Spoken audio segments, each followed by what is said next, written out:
Y a continuación voy a dar la palabra a Pedro Cartagena, consejero técnico en la Oficina Española de Patentes y Marcas, que va a moderar la mesa de patentes y soberanía industrial. Gracias, Pedro. Gracias, Isabel. Buenos días y bienvenidos a esta mesa redonda de patentes y soberanía industrial. Voy a hacer una pequeñísima introducción y casi no me atrevo, teniendo a quien tengo al lado para hablar de soberanía industrial. Bueno, ya sabéis que soberanía industrial es un término que se está utilizando muchísimo y que parece que está de moda en los últimos años, y que además, debido a las crisis que hemos sufrido y que estamos sufriendo todavía, tanto de salud como bélica, pues se ha demostrado que la soberanía industrial es fundamental si queremos tener una recuperación económica. Quizá no, seguro que hablar de soberanía industrial al 100% es un poco utópico, teniendo en cuenta que estamos en un mundo globalizado y que es imposible pensar que un país o un conjunto de países sean soberanos industrialmente en todo. Eso es imposible. Por eso también se habla ya de soberanía industrial estratégica, es decir, que hay países o conjuntos de países pueden decidir qué sectores industriales son estratégicos para ellos y ser soberanos en ellos. Uniendo esta ponencia, esta mesa redonda con la Agenda 2030, las palabras industria, innovación y infraestructura son palabras clave en uno de los objetivos de desarrollo sostenible. En particular, en el Objetivo de Desarrollo Sostenible número 9, que voy a leer literalmente, indica la necesidad de construir infraestructuras resilientes, promover la industrialización inclusiva y sostenible y fomentar la innovación. Este ODS tiene 8 metas, efectivamente, que se propone alcanzar, y en particular la meta 9.5 se refiere a que hay que aumentar la investigación científica y mejorar la capacidad tecnológica de los sectores industriales de todos los países, fomentando la innovación y aumentando sustancialmente el número de personas que trabajan en el campo de la investigación.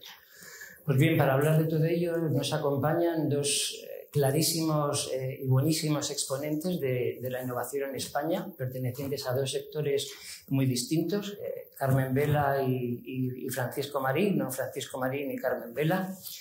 Empiezo por Carmen. Carmen, yo creo que casi todo el mundo ya la conoce, es licenciada con grado en Ciencias Químicas, especializada en Bioquímica por la Universidad Complutense de Madrid, y tiene casi 40 años o más de 40 años de experiencia en el sector de la innovación, de la virología también y en otros sectores relacionados.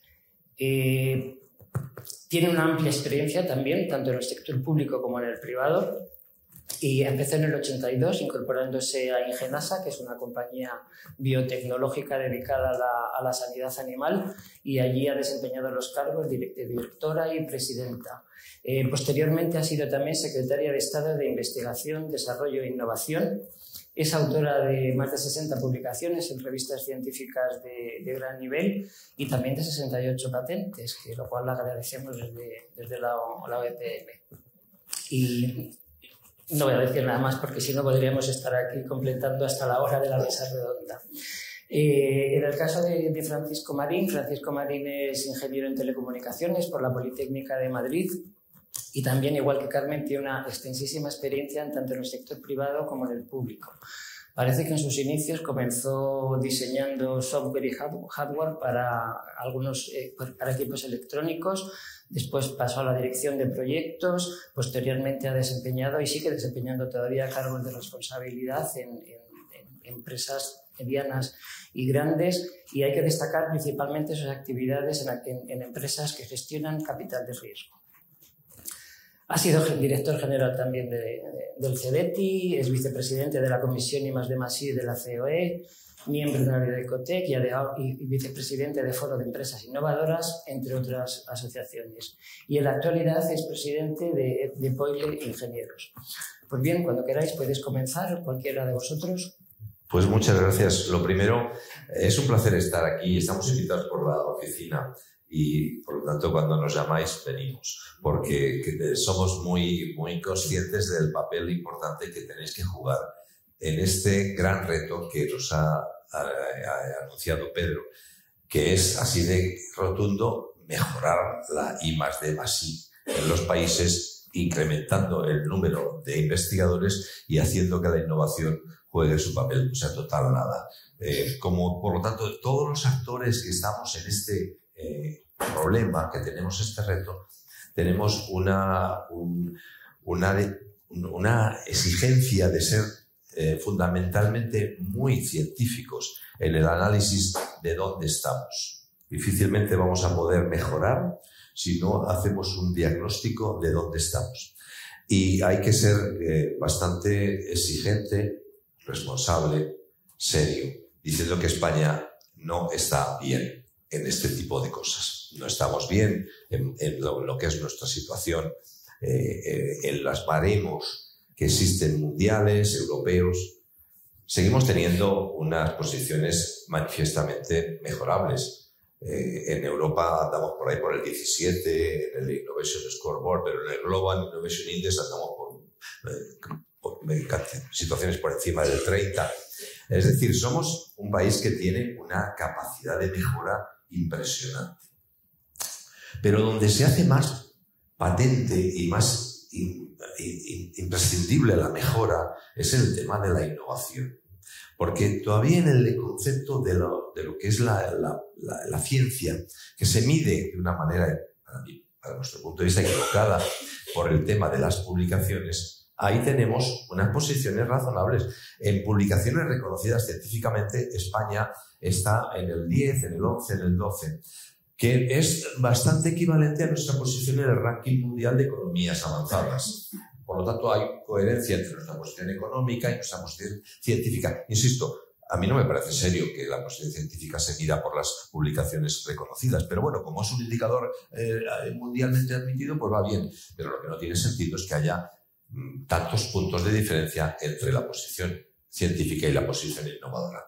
Y en la posición innovadora, uno de los temas que nos vamos a intentar explicar hoy aquí, para responder al reto, Pedro, que nos has hecho de qué hay que hacer para mejorar, es intentar cambiar un paradigma de cómo se ha entendido hasta ahora el tema de la innovación, de dónde viene, cómo surge y cómo crece. Pero como estamos en la habitación de la oficina de patentes y queremos ser respetuosos con quien nos ha invitado, nos ha parecido serio empezar hablando de un caso concreto, de una empresa concreta que ha hecho una trayectoria concreta de utilización manifiestamente positiva de las patentes, que es el caso de lo que Carmen nos va a contar ahora. Y nos va a servir esta plataforma de contarnos esto para luego construir. Es decir, este va a ser, por decirlo de alguna manera, nuestro suelo.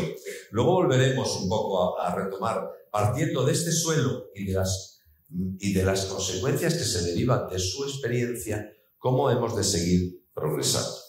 Por lo tanto, os dejo con la incógnita. ¿Qué hay que hacer? Vamos a hablar de ello antes de que nos vayamos. ¿Qué creemos que hay que hacer? Pedro nos ha citado, Carmen y yo ahora somos vicepresidentes del Foro de Empresas Innovadoras. Por lo tanto, un sitio donde se piensa mucho en esta cosa. Y vamos a no defraudar, entiendo, transmitiendo, compartiendo nuestra reflexión de últimos meses sobre qué hemos de hacer para mejorar. Pero no hay nada mejor que empezar una novela que dando algún tipo de capítulo concreto. Luego soñaremos. Vamos a empezar por lo concreto, Carmen, si quieres. Pues muy bien, muchísimas gracias. Gracias a todos los que estáis aquí y a la oficina. Como decía Paco, cuando nos llaman venimos, además venimos deprisa, y con muchas ganas. Yo os voy a contar una historia a propósito de un caso que vincula, yo creo, lo que hemos hablado de soberanía industrial, un poquito bajada, y patentes, y una historia de supervivencia, y muchas de las cosas que se han dicho en la mesa anterior, las dudas de las patentes, extender a China. Lo único que uno piensa, Dios mío, esto me pasó hace 35 años y seguimos igual. En fin, debe ser que hay cosas que no tienen que cambiar. Bueno, pues vamos a verlo desde la visión de una pyme. Yo me levanto para marearos un poco, porque si no a lo mejor os aburréis. Y vamos a empezar. Primero con una definición, lo que es una pyme biotecnológica, esto ya lo sabéis. Luego os cuento un poquito de Ingenasa, cómo nace, porque es particular. hay una definición de soberanía tecnológica que desde luego es la del Instituto Fraunhofer, no es la que vamos a trabajar aquí completamente, pero sí que nos da una idea. Es la capacidad de un territorio, de un Estado, de una agrupación de Estados, y también de una empresa, o de varias empresas, o de varios entornos, que son importantes para generar bienestar y competitividad de dos maneras. Y esto es importante, que lo tenemos que considerar, porque uno puede tenerla porque la desarrolla toda, difícil, como bien nos apuntaba Pedro, en este mundo globalizado, o adquirida. Tenemos que ser capaces de combinar las dos cosas y las dos nos vale como soberanía tecnológica, como soberanía industrial. Ahora, todo este concepto grande lo vamos a bajar a una empresa muy pequeña y vamos a ver qué cosas ocurrieron. Y por eso yo os voy a contar algo sobre biotecnología. Ingenasa concretamente es probablemente, aunque me atrevo a afirmarlo, la primera empresa de biotecnología en España. Esto de los 40 años tiene su razón de ser. Las patentes, ¿qué valor tienen? Económico, reputacional, soberanía industrial y el desarrollo empresarial, que en fin, cualquier empresa que se precie, ¿verdad?, pues tiene que tenerlo. Ingenasa se crea en el año 81, por eso os digo que probablemente sea la primera, si no de las primeras empresas. ¿Y qué ocurre cuando Ingenasa se está creando? Es para el año 81 a través de ENISA. ENISA está muy próxima en estos días en esta actividad, y del laboratorio sobrino, un laboratorio que había en Olot, trabajando siempre en sanidad animal y sobre un proyecto sobre peste porcina africana, que entonces era un gravísimo problema en España. Un gravísimo problema para la sanidad animal, pero también para la industria y la economía, porque impedía la exportación. En el año 82 se incorpora el primer empleado, hay que poner empleada porque fui yo, dentro del Centro de Biología Molecular, integrándose en el equipo del doctor Eladio Viñuela, que trabajaba en este tema. Y la primera sede la tenemos en el año 83 y la primera patente la tenemos en el año 83. Creo que esto es importante porque desde el principio y en una empresa incipiente, en los años en que nacía la biotecnología, porque el ADN recombinante se había demostrado, las primeras ensayos fueron de Paul Bert en el 74, la conferencia de Asilomar, donde los investigadores ya se ponen incluso una línea roja, mucho cuidado con lo que vamos a hacer con tecnología de ADN recombinante, que vamos a ser capaces de hacer muchas cosas, también es del 74. Los anticuerpos monoclonales se publican en el 75. La primera empresa, Genentech, todavía existe, es del 76, y la primera molécula derivada de la biotecnología, que es la insulina recombinante, la prueba la FDA en el año 82. Es decir, Ingenasa es muy pionera en estos temas, y luego veremos a ver qué es lo que hay.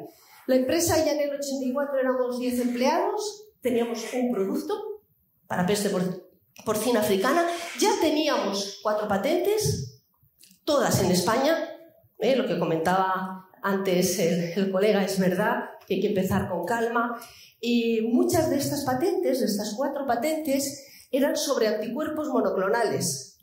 Daros cuenta que se habían descrito en el año 75. Todavía no sabíamos qué había que hacer con un anticuerpo monoclonal, ni siquiera si era patentable o no. Y claro, nosotros ya nos entró el pánico cuando para hacerlo patentable tenías que depositar la línea celular en una colección internacional. Y dijimos, pues esto va a ser que no.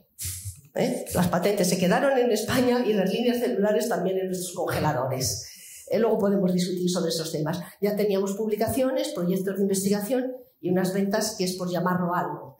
Quiero que prestéis atención al número de mujeres porque es importante, ya lo sabéis. Me gusta mucho que en esta sala hay un porcentaje de mujeres bien distinto del que había ahí en el hall, porque el hall era como para asustar un poco. Estábamos ahí otra vez a propósito de un caso. La historia de Ingenasa, por haceros la corta, que no es corta, son 40 años, pues la crea un instituto público, ENISA, una entidad pública y un laboratorio privado, y tan pronto como en el 85 tenemos la primera crisis. En aquel momento España estaba realizando la reconversión industrial, a muchos no sonará esto a nada, pero sí, se hacía la reconversión industrial, y ENISA, Empresa Nacional de Innovación, si me permitís ahora, con los años, se puede decir contra cualquier buen criterio y buen pronóstico, decide desinvertir en innovación. Es verdad que había que invertir mucho en reconversión industrial.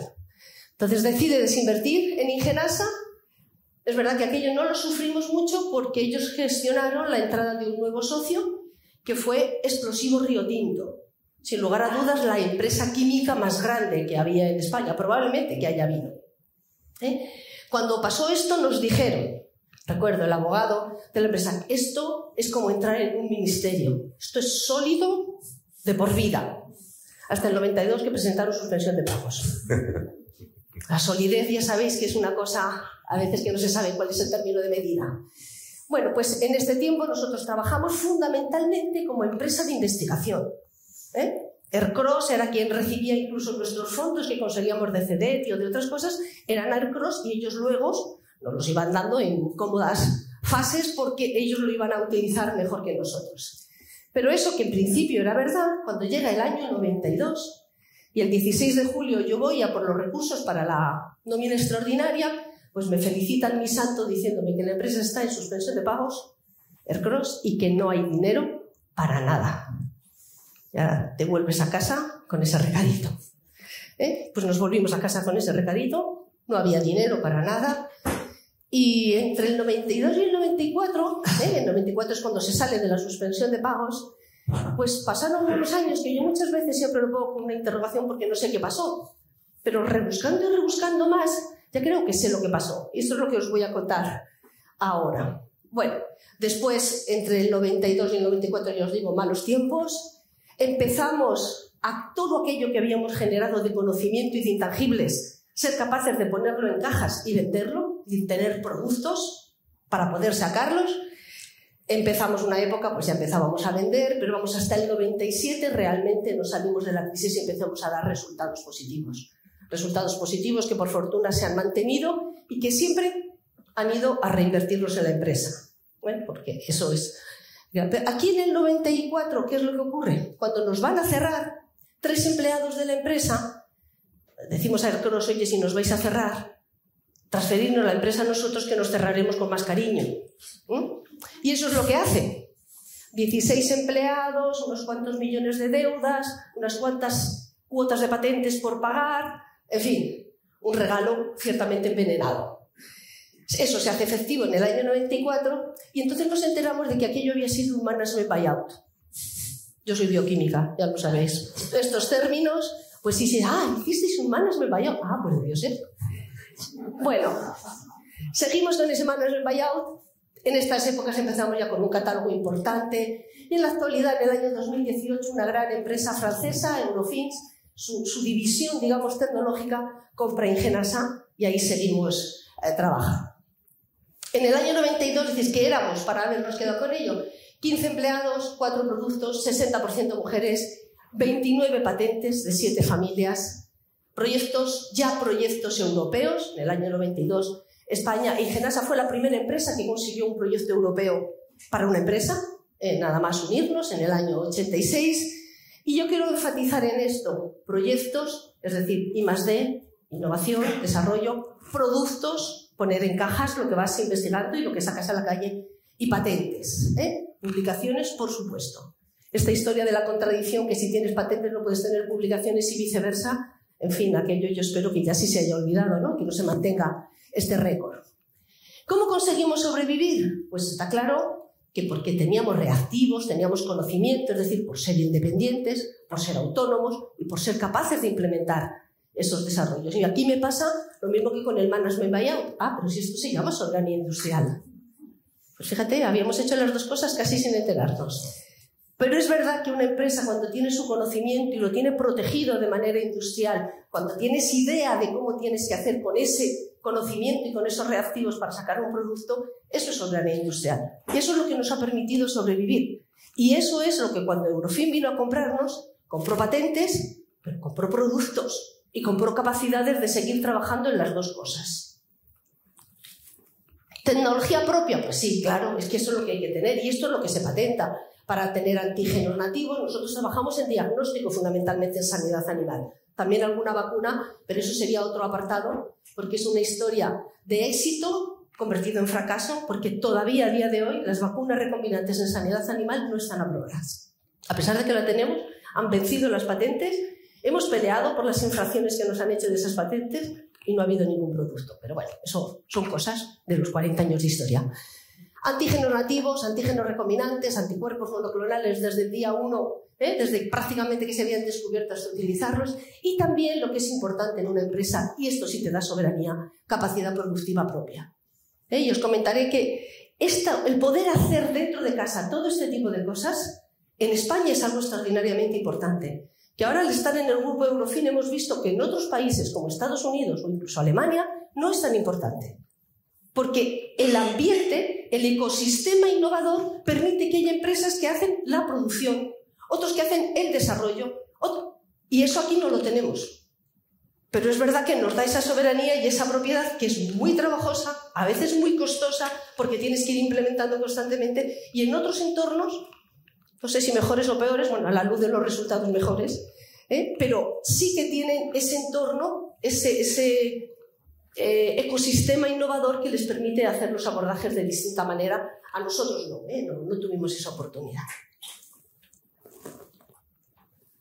Bueno, pues os decía en tecnología propia, quizá la tecnología más interesante y más importante, que antes se comentaba una cosa, alguien ha preguntado si las patentes desde el principio, parece que eras tú, desde el principio no teníais que tenerla en el esquema. Nosotros lo teníamos en el esquema, pero por ejemplo cuando patentamos esto que veis aquí, los que seáis del área de biología, pues son unos virus, es un parvovirus, que es un virus muy pequeño, que se pone así. Bueno, pues no es verdad, no es un parvovirus, es una proteína de ese virus expresada en un sistema de células de insecto que tiene la capacidad de autoensamblarse y mimetizar como si fuera un virus. Esta es la vacuna ideal, la mejor. Es idéntica al virus, no tiene material infectivo porque es solo una proteína y puede funcionar a dosis mínimas. Si esto lo hubiéramos tenido en vez de para parvovirus porcino, para parvovirus humano, seríamos millonarios. Como es para porcino, todavía está ahí. La patente ha vencido y no se ha decidido utilizar. Los animales no parece que merezcan la mejor tecnología. Cuando nosotros recibimos esto, en unas microfotografías que nos mandaron desde Dinamarca, dijo, anda, se han equivocado, pero si les habíamos mandado proteína y nos mandan fotos del virus, hasta que le das la vuelta a la foto y ponía lo que era.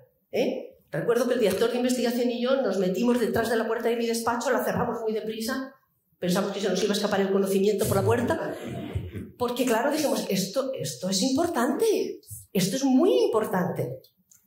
Y nos pusimos a escribir una patente. Nosotros hacíamos el borrador como si fuera un artículo. Y luego un agente de patentes, en aquel momento no era una empresa. Trabajábamos con una persona muy querida, que era Vicente González, de ABG Patentes, desafortunadamente fallecido. Pues nos pusimos a hacer esto y os aseguro que en menos de una semana estaba la patente presentada. Yo siempre digo que es mi momento eureka. He tenido uno en la vida que tampoco va mal. Bueno, pues este tipo de tecnologías y cosas son las que tenemos que proteger y tenemos que patentar, pero también la capacidad productiva. En este entorno nuestro, que no es el americano, que no es el alemán, teníamos que tener capacidades para hacerlo. Y claro, aparte de tener patentes, hay que reconocer que la oficina americana te manda una cosa bonita, A mí lo del lazo rojo con el sello siempre te gusta, después de tanto esfuerzo. No tengo tiempo para contaros, pero tuvimos que ir con infracciones y a discutir con los examinadores de la oficina americana, que aquello para nosotros era una pica en Flandes, no había Teams, no había nada, había teléfono, conexiones malas. Bien, pero hay que hacer instalaciones de producción, porque al final una empresa lo que tiene es productos que salen a la calle basados en una tecnología, pero basados en un conocimiento. Si no, van a faltar muchas cosas. ¿Para qué nos han servido las patentes? Esto María José se lo sabe porque lo conté en Santander. Nos han servido para mucho. Primero, también para vendernos. Segundo, como intangibles. El valor reputacional que le ha dado Ingenasa tener esta cartera de patentes, sin lugar a dudas, nos ha permitido participar en proyectos europeos. Desde el primer proyecto europeo, que fue la primera empresa, hemos seguido teniendo proyectos siempre en todos los programas marcos. Eso no es sencillo. Sabéis que los ratios de éxito son del 10% en general y para las pymes todavía más pequeño. ¿Pero para qué nos han servido también? Pues en momentos difíciles, aquellos del 92 al 94, no todas las entidades españolas entendieron que esta empresa merecía la pena y nos exigían los créditos que teníamos. Por otra parte, normal, si tenías un crédito lo tenías que devolver. No había mucha generosidad en los plazos, no, esto no. Pero bueno, en cualquier caso, lo que sí hubo es que, gracias a estas patentes, las de los anticuerpos monoclonales que no quisimos sacar las células fuera, fueron valoradas, fueron tasadas en 24 millones de pesetas, que nos sirvió para hacer frente a un crédito que teníamos y que después devolvimos rigurosamente cuando teníamos recursos, cuando teníamos ya resultados positivos. Pues durante muchos años todos nuestros resultados positivos se fueron a pagar el crédito de Cedetti. Pero las patentes nos sirvieron para esto, que a lo mejor, si no hubiéramos podido hacerlo, nos lo habían demandado y la empresa había desaparecido. Os decía que el valor reputacional de una patente es importantísimo. Hemos estado en todos los proyectos europeos y es que aquí ya no caben más, vamos, porque desde el quinto nosotros empezamos en el BAP, que ni siquiera tenía número. Luego ya el Bridge fue tercer programa marco, pero el BAP no tenía ni número. Y claro, en muchos de estos proyectos, en la mayor parte, hemos trabajado con la Universidad de Oxford, con el Instituto Pasteur, con centros de Dinamarca, de Holanda, una empresa pequeña, de 10, 15 personas, 20. A ese nivel, ser partner y ser coordinador de algunos proyectos, si no fuera porque teníamos un bagaje por detrás importante, pues nadie nos hubiera hecho mucho caso. Voy deprisa, ¿verdad? En el año 2022 ya damos un salto. ¿Qué seguimos haciendo? Pues seguimos haciendo lo mismo. Más empleados, importante el número de mujeres, 144 productos, 109 patentes, muchas caducadas. Tenemos 40 años y empezamos muy pronto, O sea, ya ha pasado su tiempo. 135 publicaciones, unas ventas de 8,5 millones y 60 proyectos en nuestro recorrido. Es decir, patentes, soberanía industrial, para llevar a productos que sean y que merezcan la pena y que tengan mercados suficientes. Y para eso se necesita calidad, que también hay que aprenderla, y para eso se necesita concentrarse o diversificarse, fundamentalmente sanidad animal, una parte importante de seguridad alimentaria, fundamentalmente diagnóstico de gluten, para eliminación en toda la comida de los pacientes celíacos. Cuando apareció COVID, nosotros empezamos a hacer tareas, hicimos algún trabajo que no se vendió nada en España. Eso también puede ser otro tema de qué hacemos con nuestra soberanía industrial y algunas otras cosas. Estos son un poco los datos de todas las especies animales, de granja y de compañía, con muchos productos. Mirar al mundo, y para mirar al mundo volvemos a lo mismo, soberanía industrial y propiedad industrial, para que no tengas ningún problema. Nosotros China no lo intentamos porque era tontería. Esto ya no hace falta ni pensarlo, pero sí que miramos a Japón y Japón volvía a ser igualmente tontería. Era imposible los costes de patente, los costes de producción, pero es que además cualquiera de nuestros productos allí tiene regulación, bueno, allí como aquí, regulación específica. Es decir, tú no puedes vender cualquier producto. Tienes que hacer una documentación, hacer unas pruebas clínicas, aunque sea para sanidad animal, y eso suponía, recuerdo, en pesetas, 60 millones de pesetas cuando nosotros no vendíamos ni 800.000. Os podéis imaginar que no había que hacer una gran disquisición estratégica para decidir ir a Japón. Ahora mismo Ingenas está en estos mercados, tiene una presencia y eso, como os decía, se debe a todo esto. Se debe a esta relación de patentes que empiezan desde muy pronto y que siguen ahora con otro tipo de abordaje, porque ahora normalmente lo que se está haciendo, la tecnología o mucha de la tecnología ya está desarrollada, son implementaciones que van mucho más por vía de know-how, de patente, de marca y de otro tipo de conceptos. Y bueno, aquí yo creo que ya estamos con tecnología propia, con capacidad productiva, hasta aquí hemos llegado. Pues muchísimas gracias.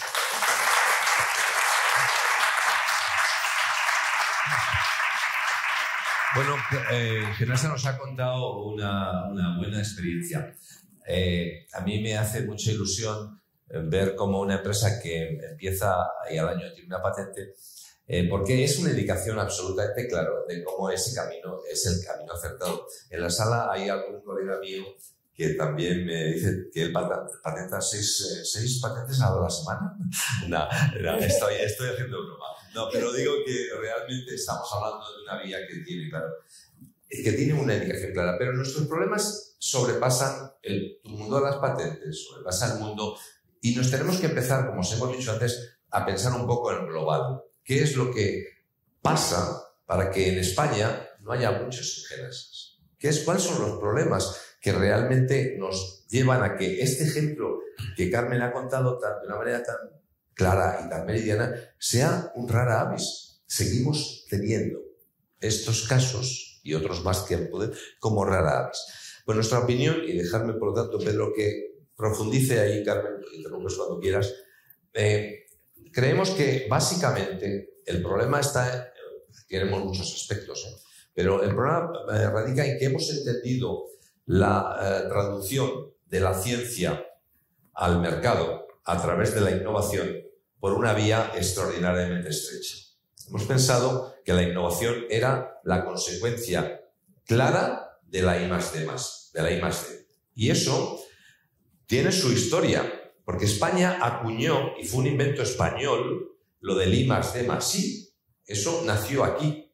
Y algunos de los que estamos por aquí fuimos medio partícipes de esa decisión, que ha sido adecuada, pero en algún momento errónea, porque ha hecho justamente evidenciar que la I tercera, que además le pusieron minúscula, es la salida de la I+D mayúscula. Y eso es, queridos amigos, una auténtica falsedad. Porque la innovación es muchísimo más amplia y muchísimo más grande, más diversa que la que viene solo del mundo de la investigación y el desarrollo. Y ahí aparecen elementos, como ha dicho Carmen en su explicación, elementos que parece que son periféricos, pero que son completamente imprescindibles. Por ejemplo, ¿cómo hoy podemos negar que la innovación tiene que tener a la empresa en el centro? Si la innovación no pasa por la empresa, no llega al mercado, por lo tanto, no se traduce en esa soberanía que hemos dicho. La soberanía se ejerce a través de la consecución de la capacidad de actuar en la propia definición. ¿Y quién es quien lleva la capacidad de actuar a la ciudadanía? Las empresas. Pero las empresas que están en el centro no pueden ser tampoco los que creen que tienen todo la responsabilidad. Es que existen la academia, claro que sí, existe la ciencia, existen las propias empresas haciendo su I+D. O es que ese concepto del cual renunciamos hace ya más de 10 años, Carmen y yo, cuando decíamos la transferencia, por favor, quitemos esa palabra de nuestro vocabulario. ¿Pero qué es la transferencia? La transferencia tiene una imagen absolutamente equivocada de que algo que está aquí pasa aquí. Y eso ya no es así. Eso absolutamente necesita de un cambio de semántica. Hay que hablar de cooperación estrecha entre todos los actores. Las empresas hacen I+D, pero claro que la hacen, pero indiscutiblemente que la hacen. Y muchas veces la academia se beneficia de la I+D que hacen las empresas. Por lo tanto, vamos a hablar de circularidad, vamos a hablar de cooperación y vamos a dejar de hablar de transferencia. Es una batalla que no hemos ganado. Hemos pasado los dos por la administración pública y no lo hemos conseguido. Por lo tanto, no podemos sacar mucho pecho. Pero lo que es verdad es que lo que no vamos a hacer es renunciar. Un poquito, pero no mucho, porque... Lo que pasa es que nos lo han vuelto a dar la vuelta. Y eso es un pozo que tiene que llover mucho, ¿no? Para cambiar conceptos. Y si damos un bandazo así de repente, pues... Ahora se vuelve a hablar, se nos anuncia en las próximas semanas, después de una manifiestamente mejorable ley de la ciencia y la innovación, porque no tenía nada de innovación y algo de ciencia, ahora como ha habido claro que mucha gente ha dicho que esto no es una ley de la ciencia y la innovación, es solamente la ley de los empleados públicos del sector investigador y un poquito de innovación. Bueno, ahora se nos anuncia un plan pero se habla de transferencia. A mí ya me pone nervioso, Carmen. Si lo que vienen a hablarnos es otra vez de plan de transferencia, mal empezamos. Que cambiemos el nombre, ¿no? Porque por lo menos, no sé lo que va a venir dentro, pero con ese título ya no me anima mucho a leer esa novela, ¿eh? Apunta mal. Indica un camino completamente lineal, y los que estáis en esto sabéis que no hay nada lineal, no reversible además, ¿no? Porque es de academia a empresa y viceversa, cuando menos. Y esto no, pero es muy conceptual. Y yo creo que este tema de no entender el concepto nos lleva muchas veces también a esto de que, ¿por qué no hay más patentes? Como decía Paco. Porque a nadie se le ocurre. Porque a nadie le han enseñado, oye, si tú vas a hacer una empresa, la propiedad industrial es clave. Nosotros tuvimos mucha suerte. Primero teníamos patentes antes de todo, porque es verdad que, por ejemplo, el Centro de Biología Molecular entonces era pura academia, probablemente el mejor centro de investigación en España, pero había gente con otra visión. Todo el mundo había pasado por Estados Unidos, habían visto lo que pasaban, eso era otra cosa, ¿no? Nosotros también cuando caemos, entre comillas, en el cross, o sea, Explosivo Río Tinto, luego el cross, era una máquina de hacer patentes porque era una empresa química. Y sabían, bueno, las patentes eran aquellas, ¿no? Que alguien tenía una patente y el catalizador era clorhídrico y dice, pues si yo pongo fluorhídrico ya es otra y ya me vale. Bueno, estas cosas se hacían, ya lo sabéis, porque entonces la patente no eran diferentes de lo que son ahora. Pero nos faltan esas cosas. Y si nos faltan los conceptos y seguimos viendo la transferencia así, pues ya lo hará otro que ya me lo pasará a mí. Ahí no vamos. O si vamos a estar como estamos, como decía Paco, en los rankings. En cualquier ranking como el European Scoreboard, que valora en 4 de los apartados que tiene el tema de patentes, pues en 4 llevamos un 0, eso no hay quien lo levante. Como luego se hace la media, esto no nos vale. Hay que cambiar ese concepto radicalmente y tenemos que cambiar el concepto de la propiedad industrial. Es verdad que una vez cambiado el concepto, luego podemos hablar de cuáles son los medios. Porque patentar es costoso. Llegaremos a eso, Carmen, cuando al final hagamos un poquito alguna propuesta ya más concreta, pero estamos todavía en el propósito general. Es verdad que ha dicho Pedro que yo estoy ahora en el mundo de la inversión en venture. Yo sí os puedo asegurar con toda tranquilidad que a la hora de la tablilla de valoración de una compañía que se asoma a nuestro escrutinio, el que tenga patentes o no tenga patentes es absolutamente definitivo. Es decir, es muy difícil que un inversor hoy, en el año 22, confíe en una compañía que no haya sido capaz de explorar la capacidad suya competitiva a través del mundo de las patentes. Pero eso ha cambiado mucho también, porque hoy estamos en el año 22. Volviendo al mundo de donde estábamos y cómo hay que cambiar la idea que se tiene de la innovación unidireccional, y hablábamos cómo no se va a tener importancia en la innovación que viene de la academia, en la innovación que viene de las empresas, pero también en la innovación que viene desde la propia sociedad. Es que no hay una innovación que sale de cada uno de los habitantes de un país. Es que los municipios, y aquí me quiero detener muy seriamente, es que los municipios no son un ente generador de novedades, de innovaciones exigidas por su capacidad de dar respuesta a esa idea que se dice tanto ahora, la ciencia es global y la innovación es local. Evidentemente, el que tiene responsabilidades sobre la vida de los ciudadanos a corto tiene la necesidad de traducir los avances de la ciencia en cosas muy concretas, muy tangibles, que son elementos absolutamente sustanciales de la innovación. Y por último, la verdad es que tenemos el problema de la convergencia.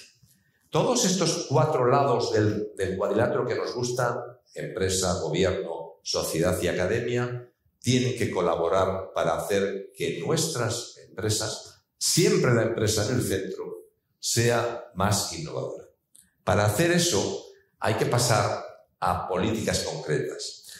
Y ahí vamos a empezar a hablar de algunas políticas concretas. Carmen, por ejemplo, hace poco hemos estado en una mesa y hacía 4 fogonazos, porque no podemos hacerlo más que fogonazos, de qué cosas serían casi imprescindibles hacer en el mundo de la ciencia. Para en ese cuadrilátero, no como elemento aislado, en ese cuadrilátero la ciencia debería de poder ser más proactiva para que la empresa sea más innovadora y, por lo tanto, las naciones sean más ricas.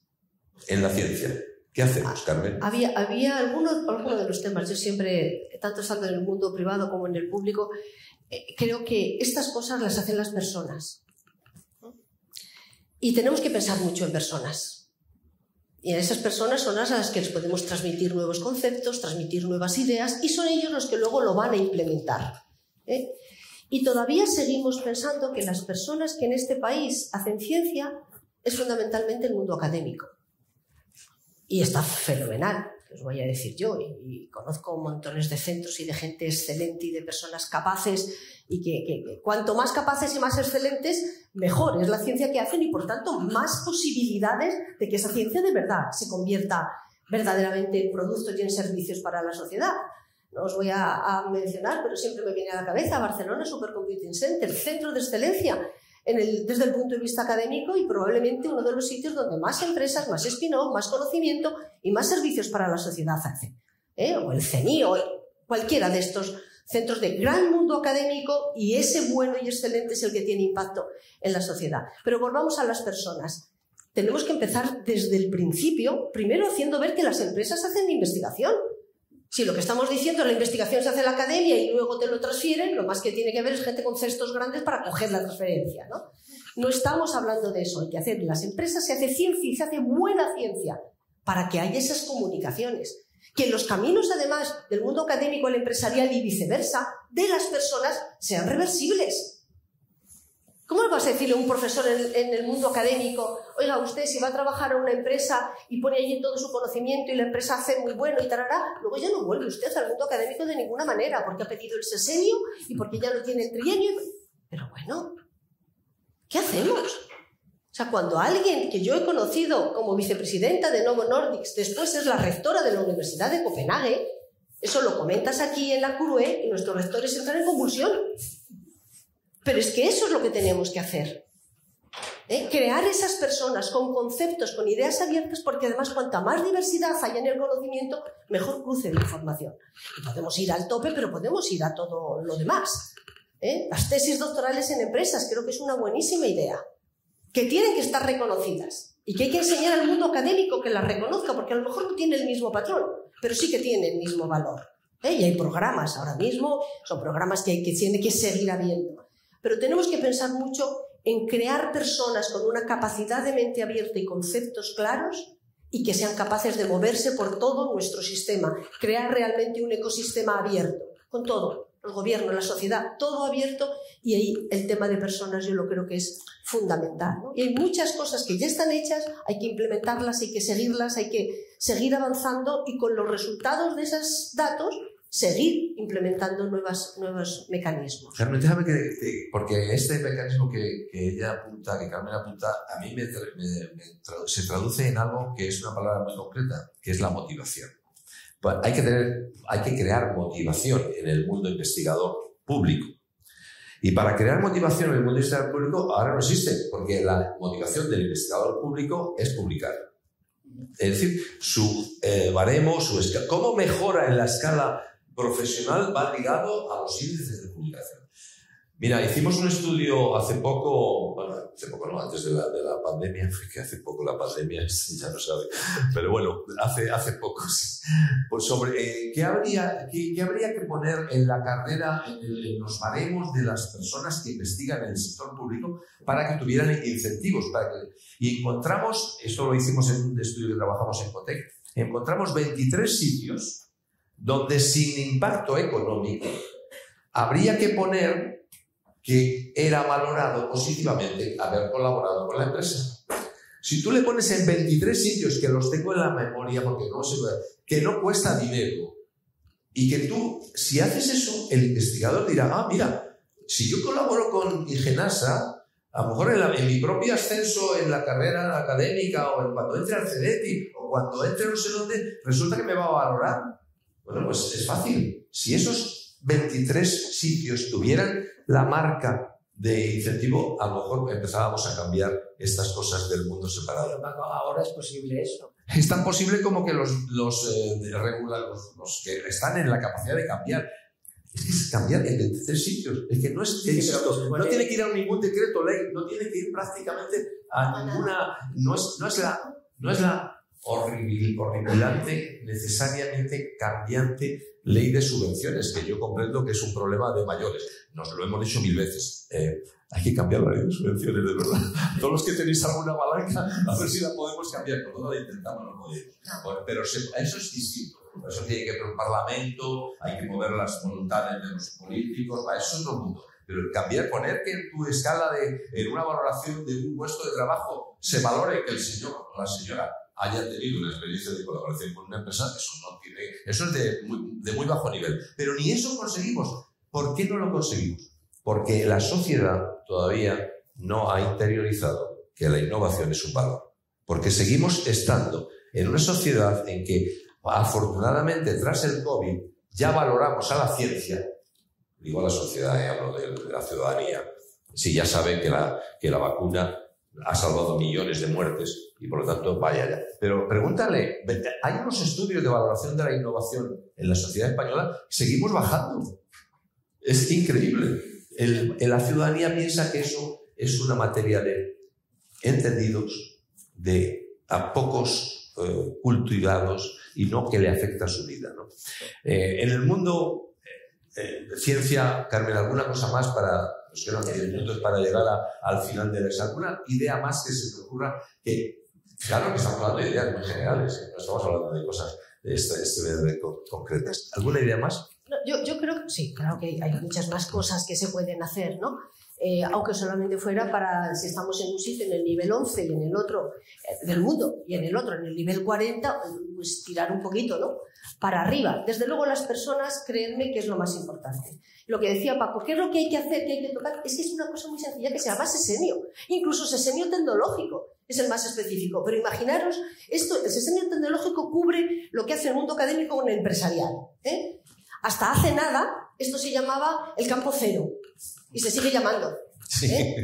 Campo cero. Dios mío, de verdad, vamos a cambiar, ¿no? También este tipo de cosas pequeñas. Y además, ¿por qué un sesenio tecnológico? ¿Por qué solamente puedes trabajar durante 6 años y se te reconoce con una empresa? Habéis visto que Paco ha dicho no tiene valor económico. Yo también voy ahora al no valor económico. Es la impronta de Hacienda cuando hemos pasado por la administración. Entonces, lo primero que hay que decir, esto no tiene impacto económico, porque si no ya no te dejan hablar. Pues no tendría impacto económico, tú pagas 5 sesenios, 6 sesenios los que vayas a pagar, pero yo puedo tener 20. Y esos 20 míos, cuando yo voy a un proyecto de investigación, que no me está pagando, pero en el proyecto de investigación me lo reconocen. Como hablábamos antes, ¿por qué no las patentes? ¿Por qué cuando voy a solicitar un proyecto a CEDETI, si esta empresa tiene patentes, es que tiene un 5% más de financiación? Claro. Se acabó. Pero es que se acabó, es que sería de un día para otro, os lo aseguro. Porque hay mucha gente que ya tiene la idea, pero el coste... Pero si tú tienes un valor concreto y una presencia, este tipo de cosas son sencillas. No hay que irnos a la ley de subvenciones, esto es como mover los pilares de la tierra, que sepáis. Es algo, se nos viene encima el mundo el día que se vaya a tocar. Pero para las cosas que no se nos venga encima el mundo, pero pueden tener un impacto muy grande.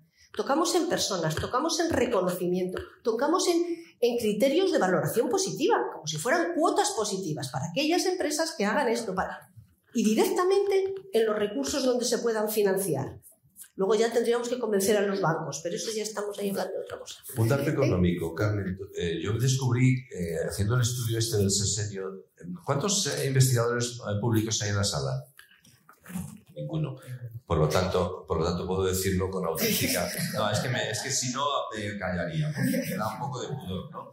Yo pregunté cuánto se retribuye el sesenio tecnológico a un investigador público. Si se lo dan, que por cierto, no hay problema.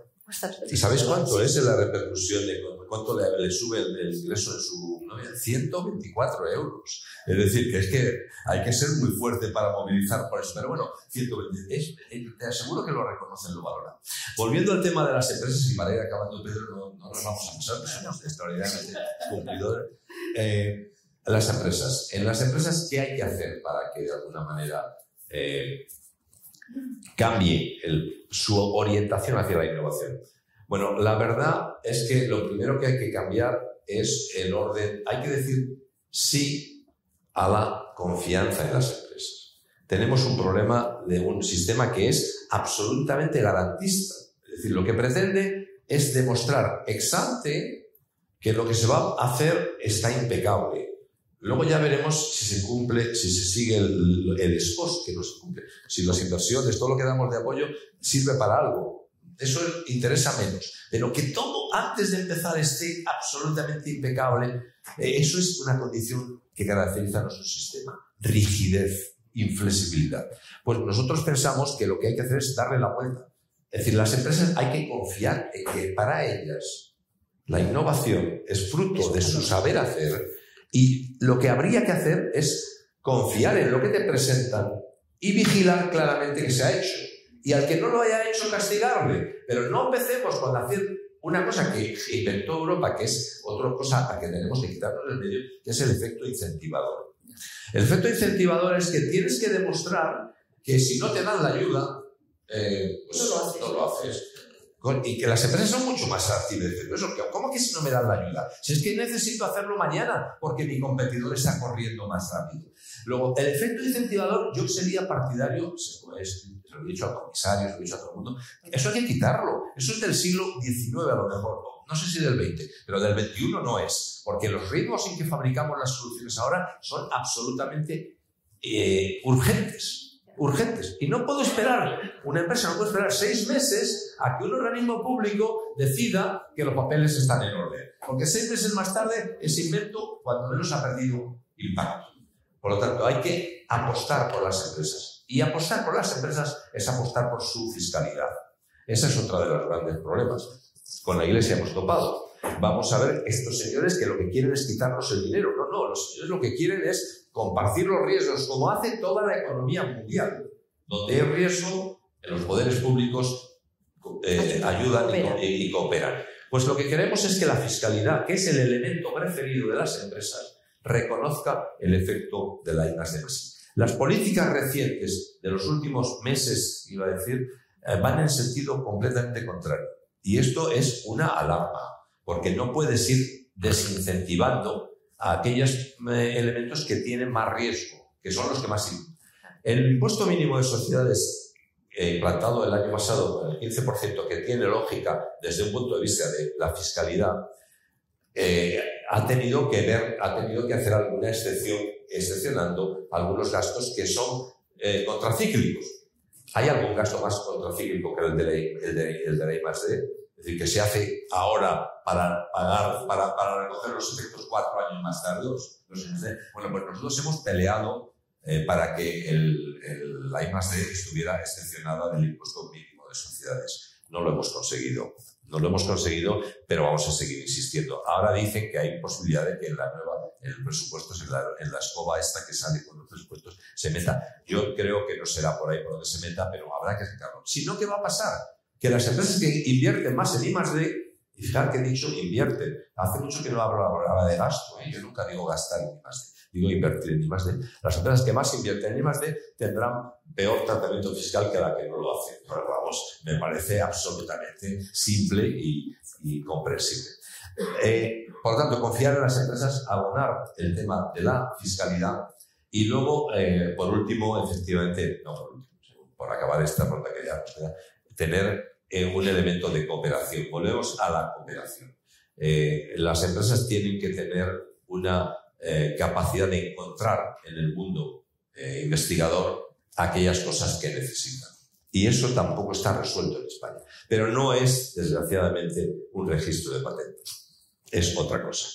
Porque un registro de patentes no deja de ser un repositorio que no es vivo. Y las empresas tienen que tener mecanismos de conexión con el mundo investigador público que les garantice el tema. Como estamos llegando al final, casi nos paramos. Sí, yo no tengo absolutamente nada más que añadir por esto. A ver, muchísimas gracias a los dos, muchas gracias a todos vosotros. Espero que hayáis disfrutado del privilegio de tener a Carmen y Francisco con nosotros. Que no me atrevo a llamarte Paco ahora. No, Paco. Carmen y Francisco con nosotros, y también espero que en la sala haya alguien que haya tomado buena nota de alguna de sus recomendaciones para que al final que las implemente. Y tengamos ese las jóvenes generaciones que las implementen. En conclusión, que haya más ingenas. Eso. Gracias.